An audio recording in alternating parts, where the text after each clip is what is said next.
তোর মৃত্যু দেখে তোর পরিবারের প্রতিটা মানুষ ভয়ে ছটফট করবে। তখন রাহু ইফরিতকে বলল, জমিদারের সকল পরিবারকে জমিদার রহিম হুজুরের ঘরে নিয়ে আসতে, কারণ রাহু চায় জমিদার রহিম হুজুরকে সবার সামনে হত্যা করতে। রাহুর হুকুম পেয়ে ইফরিত সাথে সাথে রেমিকে সহ জমিদার রহিম হুজুরের সকল পরিবারকে জমিদার রহিম হুজুরের ঘরে নিয়ে আসে। সুন্দর চাঁদ ভরা জ্যোৎস্না আকাশটা নিমেষেই অন্ধকার হয়ে যায়। আকাশে বিদ্যুৎ চমকাতে লাগলো। অনেক দূর থেকে শিয়ালের ডাক ভেসে আসতে লাগলো। চারদিকে বাতাসে শুধু মাংস পোড়ানোর গন্ধ আসতে লাগলো। জমিদার রহিম হুজুরের ঘুম ভেঙে যায়, আর তার ঘরে তার পরিবারের সকল সদস্যদের দেখে বলতে লাগলো, তোমরা সবাই আমার ঘরে কেন আসছো? আমার কিছু হয়েছে? তখন রাহু বলল, তোর কিছুই হয়নি, তবে এখন হবে। আর তোর পরিবারের সকল সদস্যদের আমি তোর ঘরে নিয়ে এসেছি, কারণ আমি চাই তোর মৃত্যুর আগে তুই তোর পরিবারকে এক নজর দেখে নে। আর তোর মৃত্যু দেখে তোর পরিবারের প্রতিটা মানুষ মৃত্যুর ভয়ে ছটফট করবে। তখন জমিদার রহিম হুজুর চিৎকার দিয়ে সিপাহীদের ডাকতে লাগলো।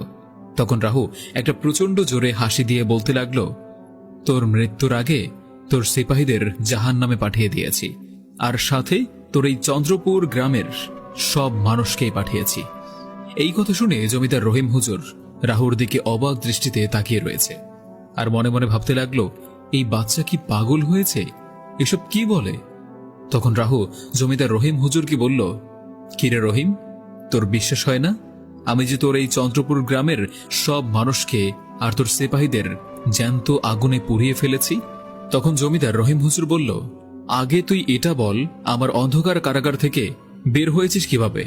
কারাগারে তো আমার সিপাহীরা পাহারা দিতেছিল।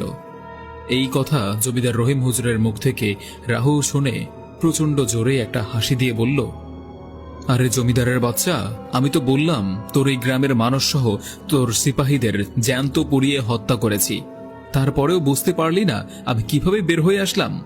তখনও ইফরিত রাহুর সাথে মানুষ রূপে ছিল। রাহু ইফরিতকে বলল তার আসল রূপে ফিরে আসতে। তখন ইফরিত বলল, যেই মালিক আমার।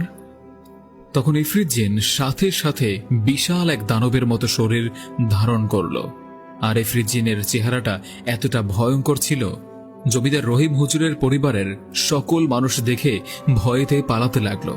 কিন্তু আশ্চর্যের ব্যাপার হলো, তারা এক পাও জমিদার রহিম হুজুরের ঘর থেকে যেতে পারল না। সবাই ভয়েতে কাঁপতে লাগলো। তখন ইফরিত রাহুকে বলল, মালিক, একবার হুকুম করেন, এখনই এই জমিদারের ঘাড় থেকে মাথাটা চিরে খেয়ে ফেলি। তখন জমিদার বুঝতে পারে এই রাহু কোনো সাধারণ বাচ্চা নয়।